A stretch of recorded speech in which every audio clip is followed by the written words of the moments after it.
The vibration of my phone cuts through the chaos of the ER like a scalpel. 3 trauma cases in the last hour, and now the device buzzes against my hip with an urgency that makes my stomach clench. No one calls during my shift unless something is wrong. I duck into the supply closet, tearing off my blood-spattered gloves. The caller ID shows Lily's name, and my heart pounds against my ribs. "Honey? What's wrong?" Her voice comes through, choked with sobs. "Mom, my key doesn't work anymore." "What do you mean it doesn't work?" I press the phone closer to my ear, straining to hear her over the hospital announcements. "I put it in and it won't turn." Lily's words tumble out between ragged breaths. I'm outside and it's raining really hard and Oscar won't stop crying in his carrier. I close my eyes, trying to picture the scene. My 12-year-old daughter standing on our porch, her backpack soaked, clutching the cat carrier while rain pours down around her. "Where's Grandma? Or Tessa?" Nobody's answering the door. I can see lights on inside, but nobody comes when I knock. Cold dread washes through me. "I'll be right there, honey. Go to the side porch where there's more cover. I'm leaving now." I burst out of the supply closet, nearly colliding with Dr. Martinez. The ER is a battlefield of stretchers and monitors, and the constant beeping of vital signs. "Gianna, we need you in Bay 3.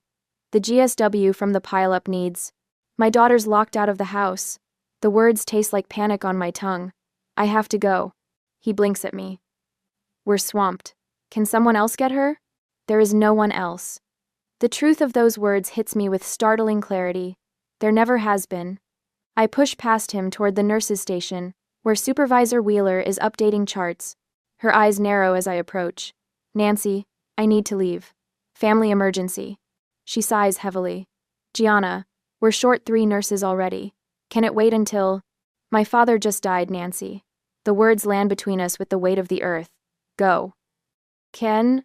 The rain is coming down in sheets by the time I pull into our driveway.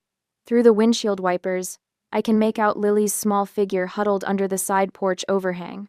Her hair is plastered to her head, uniform soaked through. The cat carrier at her feet emits miserable yowls. I leave the car running and sprint through the downpour, water soaking through my scrubs in seconds. "I'm here, baby. I'm here. I'm here." Lily collapses against me, her body shaking. "Why doesn't my key work?" "I don't know, honey." I stroke her wet hair, my mind racing. "Let me try mine." We move to the front door, and I notice the curtains shift slightly in the living room window. Someone's home. My key slides in but won't turn, just as Lily said. I pound on the door.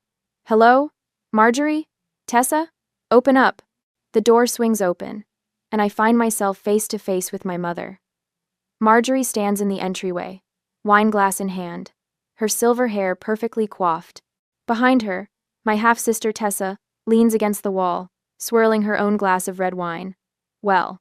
Marjorie takes a slow sip, her eyes traveling over our drenched figures. "You got here faster than I expected." "What's going on?" I ask, trying to usher Lily inside. "Why aren't our keys working?" Marjorie blocks the doorway with surprising firmness for a 65-year-old woman. "We've decided you and Lily don't live here anymore." The words don't make sense at first, like they're in a language I don't speak. "What are you talking about? This is our home." "Not anymore." Tessa steps forward, smirking. She points toward the street. "Your things are on the curb. What's left of them anyway. The rain's been pretty brutal today." I follow her gesture and see cardboard boxes disintegrating in the downpour, clothes and books spilling onto the sodden lawn. My medical textbooks, Lily's school projects, our lives dissolving in the rain. Oscar lets out another pitiful meow from his carrier, his cries cutting through the sound of rainfall. Something cold and hard settles in my chest. I look at Marjorie, at the woman who gave birth to me, who I moved back home to help when Dad got sick, and see nothing familiar in her eyes. "Understood." My voice comes out quiet but steady. Tessa's eyebrows rise, like she's disappointed by my lack of hysterics. 2 years ago, I'd given up my downtown apartment, paused a promotion track at the hospital, to move back and care for my terminally ill father, Dr. Peter Reynolds had been respected by everyone except, apparently, his own wife. I'd fallen into the familiar pattern, stepping in when others stepped back. Working 14-hour hospital shifts, then coming home to manage medications, appointments, and the household while Marjorie played bridge and Tessa visited only when it was convenient. Dad's words echo in my head. You've always been the strong one, Gianna. I'd made an unspoken promise to hold our family together after his death. I just hadn't expected to be fighting for survival quite so literally. Come on, Lily, I say softly, turning away from the door. Let's get our things. We walk back into the rain, toward the soggy boxes on the curb. Lily's shoulders are shaking, but she doesn't cry. She's her mother's daughter. I pop the trunk of my Honda CR-V and start gathering what I can salvage. Books with warped pages. Photo albums where colors bleed together like watercolors. Lily's science fair ribbon, the ink running down the fabric. Marjorie steps onto the porch, watching us. Your father spoiled you, she calls out. This was always my house. I notice the neighbors' faces in windows across the street, watching the spectacle. Mrs. Donovan, with her hand over her mouth. The Fishers, whispering to each other behind their curtains. I walk back to the door one last time, rain streaming down my face. We'll be at the Residence Inn on 5th, I say calmly. Forward our mail. Lily tugs at my soaked scrub top. But Grandpa's books are still inside, she whispers, her voice breaking for the first time. I squeeze her hand and look directly into Marjorie's eyes. Trust me, honey, this isn't over. Something flickers across my mother's face. Surprise, perhaps, at not finding the doormat she's used to walking over. Behind her, Tessa refills her wine glass, but her hand isn't quite steady. As we drive away, I catch a glimpse of Marjorie in the rearview mirror, still standing on the porch. For a moment, I see what's always been there, not maternal love, but resentment. Resentment of the bond I shared with my father, a bond she never had. The rain drums on the roof of the car. Beside me, Lily cradles Oscar's carrier. Ahead of us, uncertainty. But for the first time in 2 years, I feel something unexpected unfurling in my chest. It feels strangely like freedom. The Residence Inn room looks like a hurricane aftermath the next day. Soggy cardboard boxes form islands across the beige carpet. Lily's school uniform drapes over the shower rod, still dripping. Oscar huddles beneath the desk, his orange fur matted and damp, refusing to come out. I've laid out every salvaged possession like artifacts at an archaeological dig, cataloging what survived the rain and what didn't. My nursing textbooks with warped pages. Lily's science project notes bleeding into illegibility. A family photo where my father's face has blurred into a watercolor ghost. Michael Porter's office. A crisp voice answers on the 4th ring. This is Gianna Reynolds, I say, pressing the phone against my ear. I need to speak with Michael immediately. It's about my father's estate. I'm sorry, Miss Reynolds, but Mr. Porter is in court today and... Tell him it's Peter Reynolds' daughter, and that Marjorie has locked us out of the house. Silence hangs on the line before the receptionist says, Hold, please. Michael's voice comes through moments later, breathless. Gianna, what's happening? I explain the situation in the clinical, detached way I report patient conditions, locked doors, changed locks, possessions in the rain. Facts without emotion. That's impossible, Michael interrupts. Gianna, your father transferred the house to you and Lily's trust 6 months ago. The room seems to tilt sideways. What? Peter put the house in a trust for you and Lily. Marjorie has no legal right to be there, let alone lock you out. I sink onto the edge of the bed, legs suddenly unable to support me. Why wouldn't he tell me? There's a letter with the documents. He asked me not to mention it until it became necessary. Lily emerges from the bathroom, her hair wrapped in a hotel towel. She watches me with eyes too old for her 12 years. I'm coming to your office, I tell Michael. Now. An hour later, I'm staring at legal documents spread across Michael's mahogany desk. Property transfer forms, trust agreements. All signed, notarized, and filed with the county. Your father was very thorough, Michael says, sliding a sealed envelope toward me. He wanted you to have this if something like this happened. The envelope bears my name and my father's distinctive doctor's scrawl. I break the seal and unfold a single page. My dearest Gianna, if you're reading this, then Marjorie has done exactly what I feared she might. The house is yours and Lily's now. It always was, in my heart. Marjorie has never appreciated what she has, not the home, not you, and certainly not me. I've watched her resentment grow over the years, especially toward you. You returned home when I needed you most, sacrificing everything. You've always been the one who carries others, even when your own shoulders are breaking. Take care of our girl, and the home will take care of you both. All my love. Dad? A single tear lands on the signature, blurring the ink like rain on cardboard. Your father knew this might happen. Michael says quietly. We have everything we need for an emergency injunction. Marjorie and Tessa are there illegally. My phone buzzes with a text from Karen Westfield, our neighbor across the street. They're rearranging furniture and painting your bedroom. Tessa's SUV has been going back and forth all day with more things. Tessa's moved in completely, I tell Michael, showing him the text. Within 24 hours of locking us out. Michael's mouth tightens. This was planned well in advance.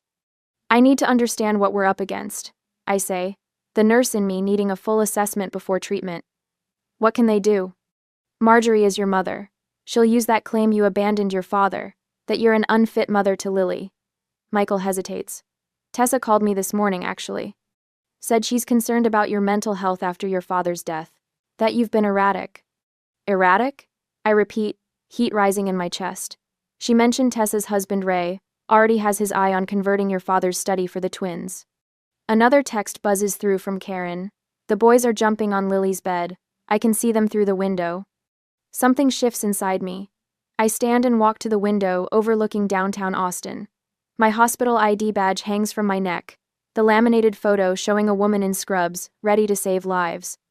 I catch my reflection in the glass eyes, hard as river stones, jawline set. I save strangers every day, I whisper. It's time I saved us. Behind me, Lily looks up from the box she's sorting. She watches me with cautious hope, like someone observing the first sprout pushing through scorched earth. This isn't about revenge. I tell Michael, turning back to the desk. It's about justice. I make 3 decisions in rapid succession, the way I triage patients in a mass casualty. I'm calling in sick for the next 3 days. I need to build our case. Michael nods, already pulling out forms. I'll file for emergency possession. Your father knew this might happen, Gianna. He left everything prepared. Back at the hotel, I find Dr. Sarah Williams waiting in the lobby with 2 suitcases. She says simply, clean scrubs, clothes for both of you, and real shampoo instead of those tiny hotel bottles. I haven't cried since finding my father's body 2 weeks ago, but Sarah's kindness nearly breaks me. Lily's teacher, Miss Bennett, arrives an hour later with schoolwork and a quiet strength that reminds me of my father. Lily's one of our strongest students. She tells me privately, and I've documented everything she's said about the situation for your records. By evening, the hotel room has transformed from disaster zone to command center. Michael has arranged a meeting with the bank manager who confirms the trust details and offers a temporary credit line against the home's equity. Your father's foresight was remarkable, the manager tells me. The trust is ironclad. The phone rings again. A number I don't recognize. Gianna? It's Eleanor, my mother's younger sister, whom I haven't spoken to in years. Eleanor? I say carefully. I know what Marjorie's done. Her voice is tight with anger. She's been planning this since Peter's diagnosis. She told me at Christmas she was going to reclaim her life once he was gone.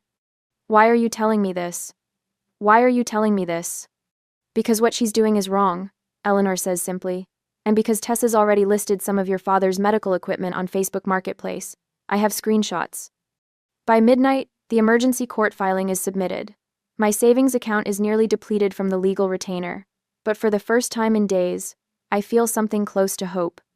Lily sits on the edge of the hotel bed, stroking Oscar, who has finally emerged from under the desk. I miss Mittens, she says quietly. Her second cat, still trapped in the house. We'll get her back, I promise. And Grandpa's books? Everything, Lily, I promise. She studies my face with that penetrating gaze she inherited from my father. Mom? Yes?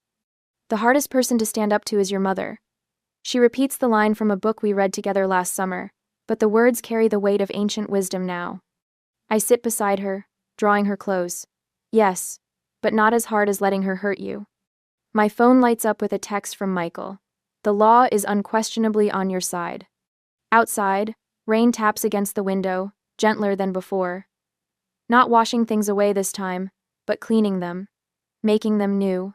Marjorie's Facebook post appeared on my phone at 3:17 a.m. a week later. I'd been awake anyway, staring at the hotel ceiling, listening to Lily's gentle breathing from the next bed. Please pray for our family during this difficult time. my mother had written. After Peter's passing, Gianna has chosen to abandon the family home where she was raised. Some grief manifests as rebellion, even in adults. Your support means everything. 27 sympathetic comments already. Hearts and prayer hands from church members who'd known me since childhood. I set the phone down without replying. Documentation, not reaction. That's what Michael had emphasized yesterday. Mom? Lily's voice came from the darkness. You okay? Just checking messages, honey. Go back to sleep. I can't. Mrs. Peterson sent me a weird text. Tessa told her mom I might not be at school because of your mental health issues. The words hit like ice water. Tessa had started spinning stories at Lily's school. By morning, the wolves were circling. Aunt Catherine called while I was in the shower. Uncle Robert, while we ate breakfast. Cousin Jennifer, during our drive to Michael's office. All of them concerned about my erratic behavior since Dad's death. They're creating a narrative, Michael said, spreading documents across his desk. Marjorie's refusing certified letters. 3 attempts already. I nodded, flipping open my notebook. Tessa's husband Ray followed me into the hospital parking garage last night, said I was making things harder than they need to be. Michael's eyebrows shot up. Did anyone witness this? Security cameras would have. I've already requested the footage. A smile touched the corner of Michael's mouth. You're getting good at this. The wall calendar behind him showed today's date circled in red. 1 week since the lockout. 1 week since everything changed. My nurses are documenting every minute I spent at the hospital while caring for Dad, I said, tapping my pen against the notebook. Dr. Nichols is preparing a statement about Dad's mental competency when he made the trust changes.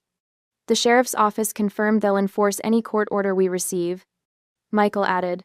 And I spoke with hospital administration this morning. They're offering their full support. Something unfamiliar flickered in my chest.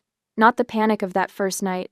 Not the stunned disbelief of learning Dad had transferred the house to me. Something steadier. Calmer. I need my daughter's birth certificate, I said. And Dad's medical files. They're in the filing cabinet in his study. Michael's pen paused mid-note. We can request duplicates through. I want the originals. Today. 40 minutes later, I parked 3 houses down from what was legally my home. The cruiser I'd arranged sat quietly at the corner, Officer Banks giving me a subtle nod. The walkway to the front door felt both familiar and foreign. 7 days ago, I'd stood here, soaked to the skin, watching my life unravel. Today, my footsteps sounded different on the concrete. Marjorie answered on the 3rd knock, her face freezing in mid-smile as she registered who stood before her. You're not welcome here, she said, hand gripping the door edge. I pressed record on my phone, holding it visibly. I'm legally requesting my daughter's birth certificate and my father's medical records. Tessa appeared behind Marjorie, her face flushing. We'll call the police if you don't leave. I've already notified them I'd be here. I nodded toward Officer Banks, who'd stepped out of his cruiser. This is a documented request for my legal property. Marjorie's eyes welled with tears, a familiar tactic that had worked on me countless times before. After everything I've done for you. When the tears didn't move me, something shifted in her expression. The sadness hardened into something sharper, more dangerous. You think you can take what's mine? Her voice cut like glass. Your father never appreciated me either. Mrs. Daniels watered her flower beds across the street, pretending not to listen. Mr. Wilson slowed his walk, dog pausing conveniently near our driveway. The filing cabinet in Dad's study, I repeated. I'll wait here while you bring the documents. 10 minutes later, I walked back to my car with a manila envelope. Inside was the original birth certificate and a folder containing Dad's medical history. Small victories, necessary ones.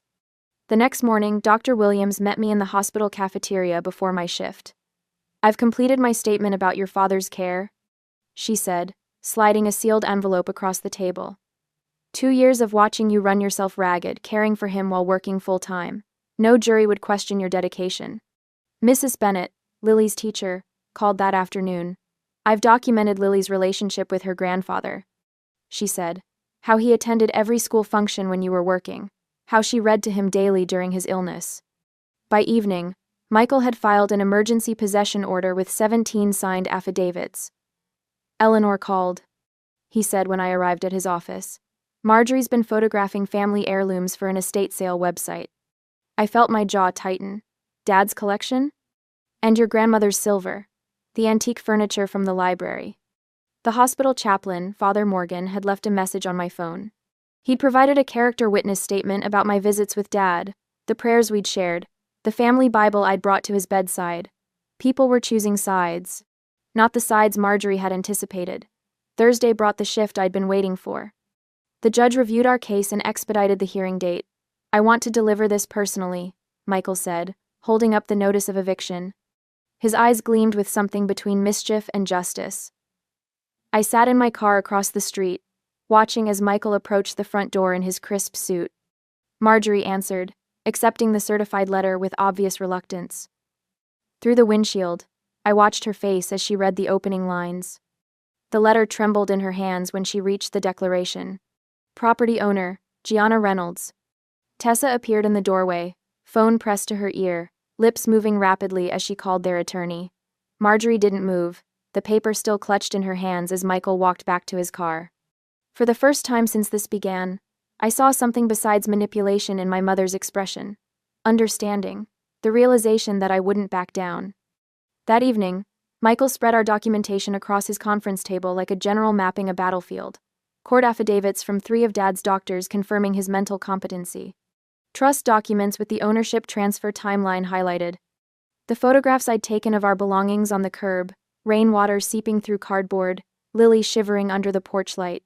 The calendar is particularly powerful, Michael said, pointing to the color-coded schedule I'd maintained. Green for Dad's appointments, blue for medication changes, red for emergency room visits.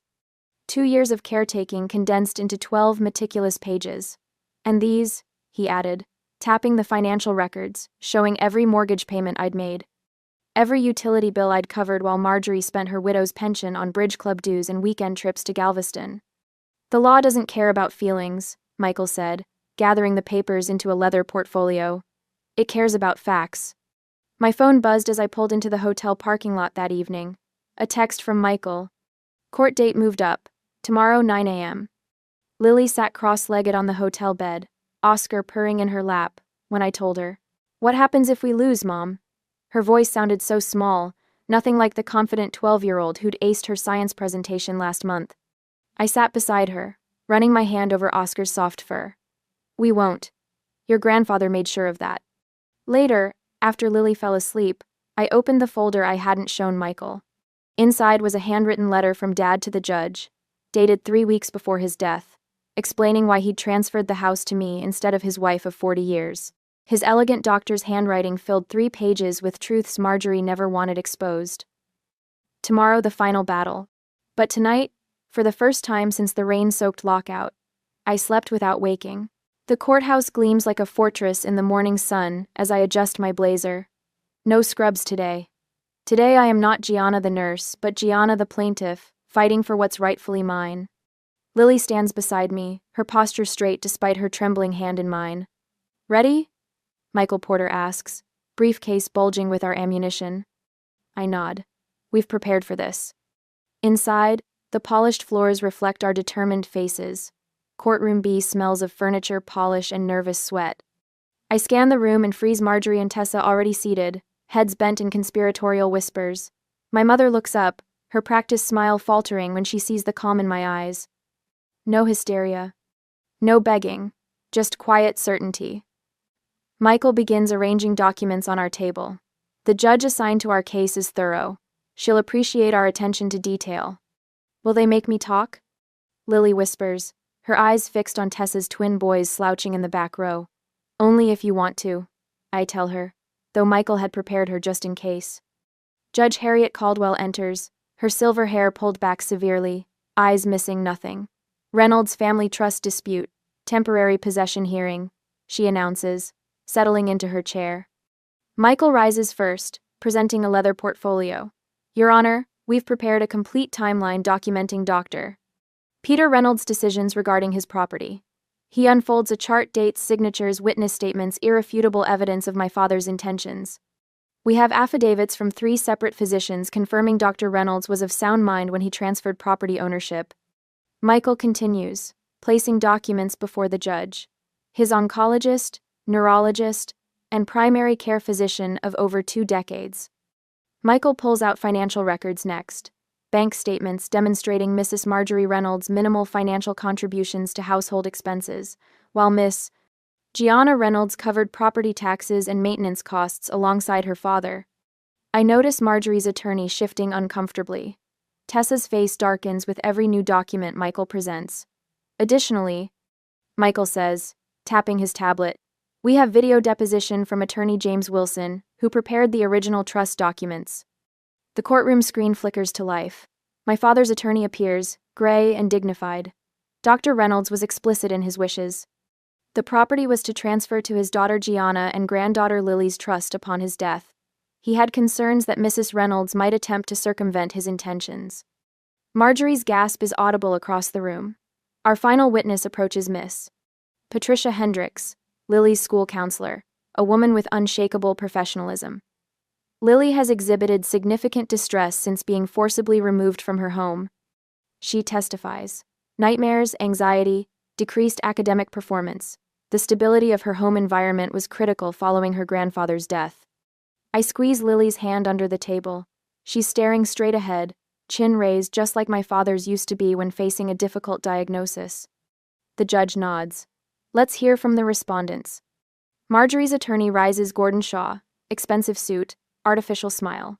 Your Honor, this entire situation stems from a tragic misunderstanding. Mrs.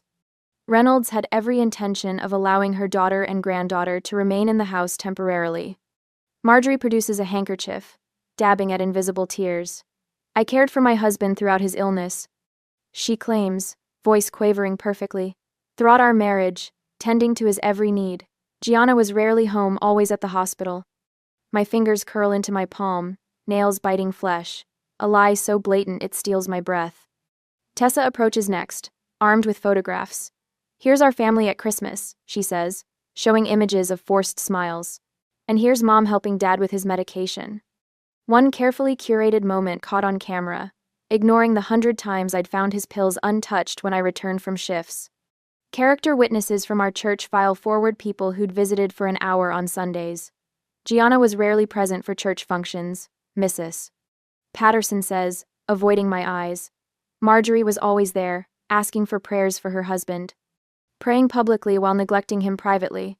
The lockout was unfortunate, Shaw concludes, but necessary. Tough love.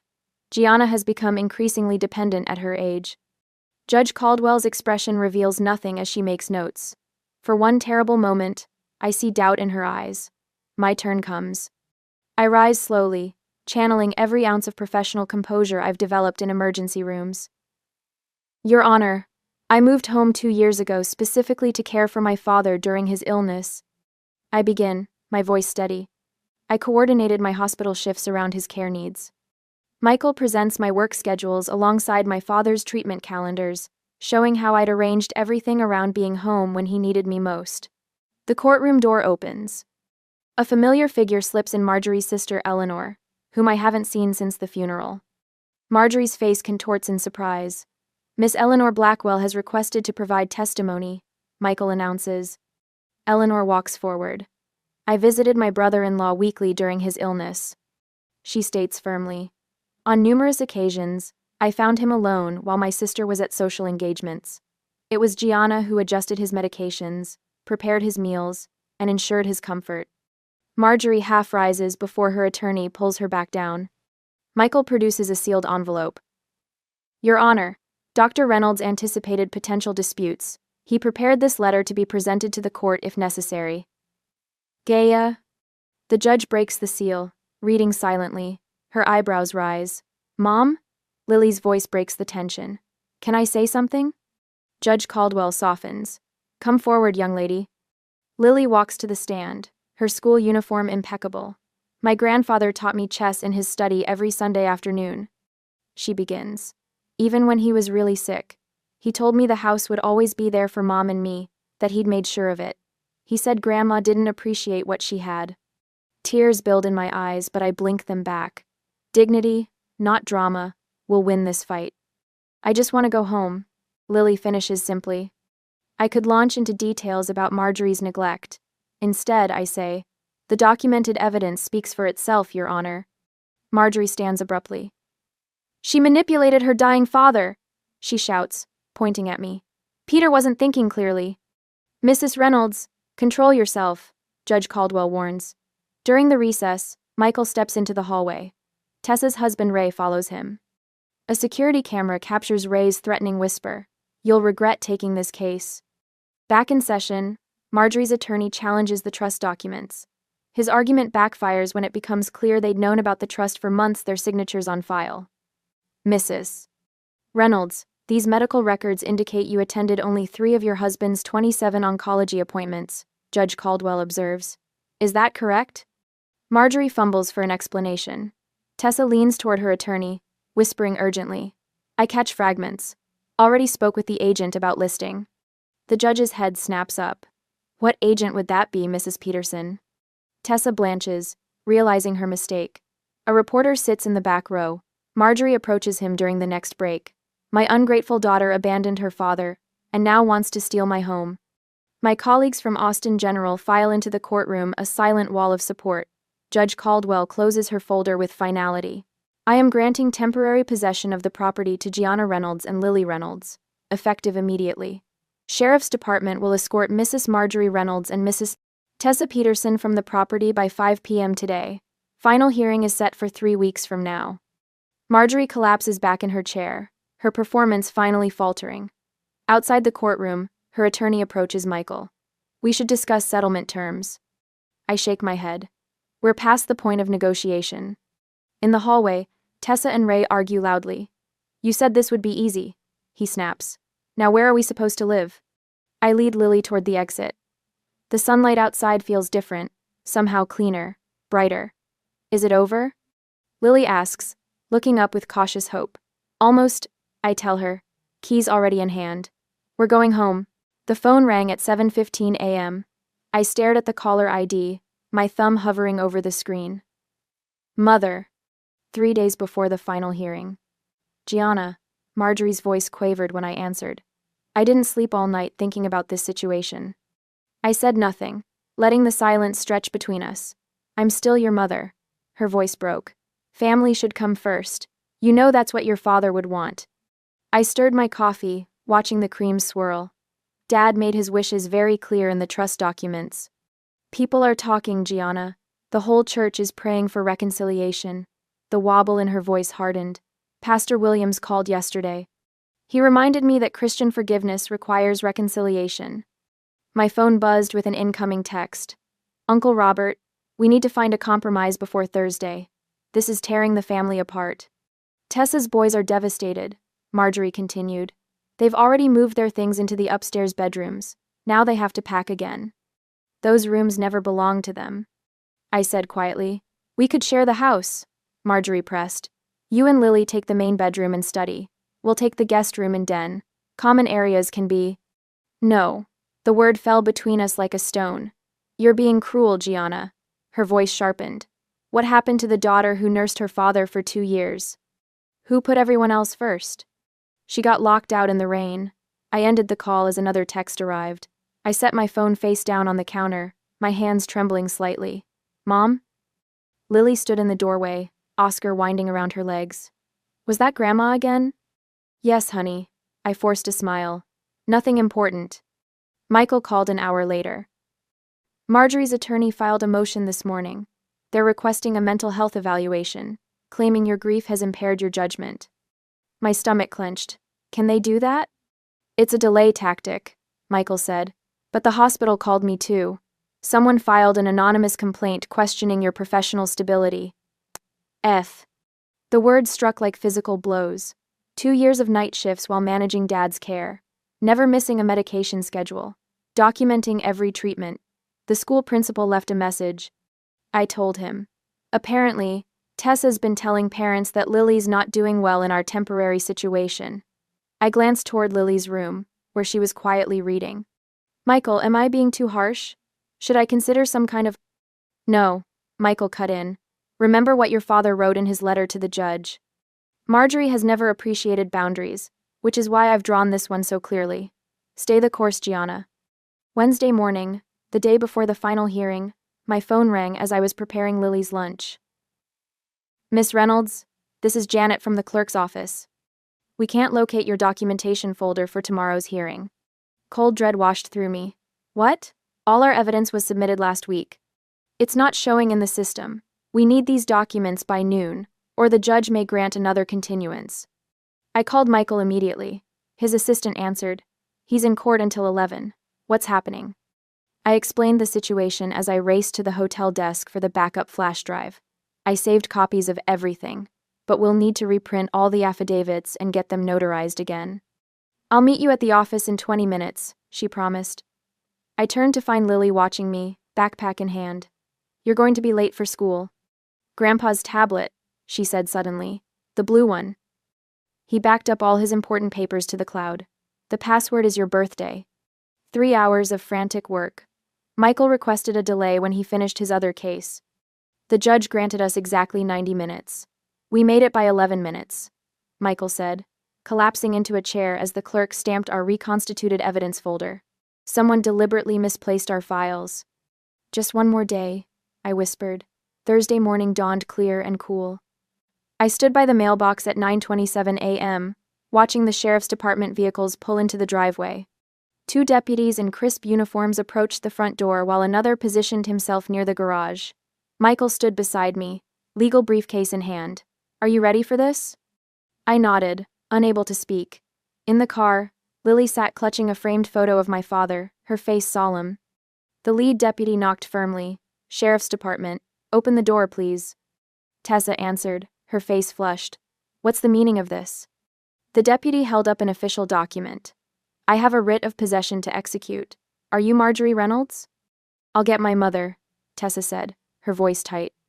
Marjorie appeared moments later, hair perfectly styled despite the early hour. I need to see that order. I'm not letting strangers into my home. Ma'am, I'm required by law to read this aloud. Then you'll have 20 minutes to collect essential personal belongings under supervision. As the deputy read the court order, Marjorie's eyes found mine across the lawn. The hatred in them was palpable. You have 20 minutes, the deputy concluded. We'll accompany you to ensure only personal belongings are removed. I remained by the mailbox as deputies entered with Marjorie and Tessa. Michael activated the recording feature on his phone, documenting the entire process. Inside, I heard Marjorie's voice rising in protest. Those are family heirlooms. They belong to my husband's mother. Ma'am, we have an inventory list provided by the court. Those items are specifically listed as property of the trust. I closed my eyes, remembering the meticulous room-by-room inventory I'd created before moving back. Every photograph, every book, every piece of silver documented with my father's signature. A deputy emerged, carrying a cat carrier. Found this little guy hiding under a bed. Seems a bit malnourished. Oscar's plaintive meow made my throat tighten. I took the carrier to Lily, who opened the door immediately, tears streaming down her face. He's so skinny, Mom, she whispered, fingers gently stroking his fur through the grate. The minutes ticked by. Deputies carried out boxes of clothing and personal items, checking each against the inventory. I heard Marjorie's voice rising again. Then Tessa's husband raised deeper tones, joining the argument. Sir, step back now, came a deputy's firm command. Threatening language will not be tolerated. 17 minutes after entering, Marjorie emerged on the porch, clutching her purse. Tessa followed with a small suitcase. You'll regret this, Marjorie said, her voice carrying across the lawn. When you need family most, remember this moment. I met her gaze steadily. You already taught me how regret feels, standing in the rain with my daughter. The lead deputy approached with a clipboard. Miss Reynolds, we've completed the formal transfer of possession. There are several items missing from the inventory. We've documented everything for your attorney. He handed me a ring of keys. House keys, garage keys, the physical symbols of what had always been rightfully mine. Your father's medical equipment was improperly stored in the basement, the deputy added quietly. Some damage appears deliberate. We've photographed everything. Marjorie walked stiffly to her car without looking back. Tessa paused at the bottom of the driveway, something like recognition flickering across her face before she turned away. Ray glared at me from their SUV until a deputy pointedly approached his window. 2 vehicles pulled away in opposite directions. Neighbors who had gathered on porches and behind curtains slowly dispersed, witnesses to justice rather than drama. My phone buzzed with incoming messages. Uncle Robert, we had no idea things were this bad. Call if you need anything. The security system is reset with your code, Michael said, tucking his phone away. I've filed for a restraining order as a precaution. Lily climbed out of the car, still holding her grandfather's photograph. She approached the porch steps slowly, as if unsure whether they might disappear beneath her feet. I stood in the doorway, keys in hand. Victory should have felt triumphant, but there was only a somber stillness, a household reclaimed, a boundary restored. As Michael drove away, I noticed a white envelope in the mailbox, my mother's handwriting instantly recognizable. I slipped it into my pocket, unopened. Some letters could wait for another day. The rain falls differently now, 6 months later. I stand at the kitchen window, watching droplets track down the glass, remembering that night when Lily and I stood drenched on the porch, locked out of our own lives. Dad's study remains untouched, a shrine of sorts. His medical journals line the shelves, his reading glasses rest on the desk. The only change is the small wooden plaque Lily made. Dr. Peter Reynolds' Memorial Reading Room. Sometimes I sit in his chair, breathe in what's left of him, and read his journals. Not because I must, but because I want to. Lily's garden flourishes in the backyard despite the autumn chill. The Peace Project, she calls it. Rows of hardy mums and late-season vegetables, each plant tagged with careful handwriting. She tends it daily with a dedication that reminds me of her grandfather. The promotion letter from Austin Memorial sits framed on my desk, nursing supervisor, emergency services. Dr. Williams insisted I accept it. Your father would be proud, she'd said, squeezing my hand. And you've earned it, I'd cried then, the first tears I'd allowed myself since the eviction. The new security system hums quietly in the background. 6 cameras, motion sensors, reinforced locks. Not from fear, but from a promise to never again be vulnerable. Mom? Lily's voice floats from the front porch. Come watch the rain with me. I pour 2 mugs of chamomile tea and join her. We sit in matching rocking chairs, just as we did on countless evenings with Dad before his illness took him. The rain falls steadily, turning our yard into a glistening canvas. It's raining just like that day, Lily says softly, fingers wrapped around her mug. She's grown taller these past months, her face losing some of its childish roundness. The trauma aged her, but the healing has given her a quiet strength. Yes, I say, watching water sheet off the new porch roof. Same weather, different feeling. Lily rocks gently, her eyes tracking the rainfall. This is our home now, she says, not a question but a statement of hard-won truth. I reach across the space between us, squeezing her hand. It always was. The rain that once symbolized our rejection now sounds like a lullaby, nature's percussion, accompanying our evening ritual. Later, I sit at my desk, journal open before me. Therapy homework, technically, but it's become more than that. Tonight's prompt stares up at me. How has your definition of strength changed? My pen hovers, then begins to move. Strength isn't just endurance. For so long I thought being strong meant carrying everyone's burdens, never complaining, always saying yes.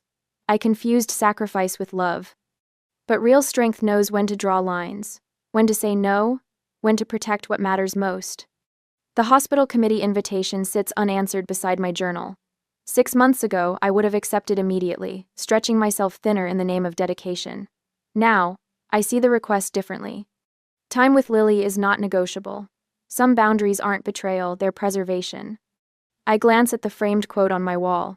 Dad's handwriting is familiar as my own. Strength isn't carrying everything. It's knowing what to put down. Quote. Oscar, now healthy and plump, jumps onto the desk and settles on my journal. His purr vibrates against my hand. Another small victory, the cat who once cowered during those hotel weeks, now sprawls with confident abandon. Last night, Lily slept through until morning. No nightmares, no anxious midnight calls. The first time since the lockout. I'd stood in her doorway at dawn, watching her peaceful breathing, and felt something tight inside me finally release. Dad's medical equipment, the hospital bed, the oxygen concentrator has found new purpose. The donation to Austin Community Clinic came with a single condition, a plaque honoring Dr. Peter Reynolds. Service transformed into legacy. Friday movie nights have become sacred ritual, just Lily and me on the sofa, bowls of popcorn balanced on our laps, Oscar wedged between us. The family we've chosen, small but mighty. At the hospital, Jessica, a young nurse with haunted eyes, sought me out last week. My mother keeps taking my paycheck, she'd whispered. Says I owe her for raising me. I'd recognized the shame in her voice, the confusion of obligation twisted into exploitation. Let me share something I learned the hard way, I'd told her, pulling out the caregiver rights guide I'd created. 20 pages of resources, legal protections, and boundary scripts. The project that grew from our pain, now helping others navigate their own. Lily's school presentation, What Makes a Home, won first place last month. Her teacher called it surprisingly mature. On the final slide, Lily had written, "A home isn't just walls and a roof. It's a place where you're safe to be yourself." The spare bedroom that once collected dust now hosts Sarah, a traveling nurse whose apartment flooded last week. The same colleague who brought us clothes during those first desperate hotel nights. Circles completing themselves. My phone chimes with a notification. A Facebook post from Tessa showing her and Marjorie arguing over furniture at an estate sale. The comment section brims with their public drama. I quietly block both accounts. Eleanor's message arrived yesterday, tentative, hopeful. Maybe it's time for healing? She'd written. Family should find its way back together. My response took hours to craft. Eleanor, I value your place in our lives, but reconciliation requires acknowledgement and change. Neither has happened. My door remains open to you, but my boundaries with Marjorie and Tessa are not negotiable. The unopened letter from Marjorie sat in my desk drawer for months. I finally read it last night, 5 pages of justifications, selective memories, and subtle blame. No apology. I filed it away without response, choosing peace over the exhaustion of engagement. The rain intensifies as evening deepens. Lily brings her watercolors to the porch, capturing the glistening yard in blues and purples. I watch her work, struck by how her fingers move with certainty across the paper. Wind stirs the chimes hanging from the eave, the ones Lily and I made from Dad's medical alert tags. They catch the light from the porch lamp, sending gentle music into the damp air. Some storms wash things away, I say, watching raindrops catch in Lily's hair. Others help things grow. Lily looks up, brush poised mid-stroke. I like this storm better. The security light flickers on as dusk settles, illuminating the handmade sign at the end of our driveway, Reynolds Residence. Not a declaration of ownership, but of presence, of persistence. Have you ever had to choose between family peace and your well-being? What boundaries did you need to set to protect what matters most?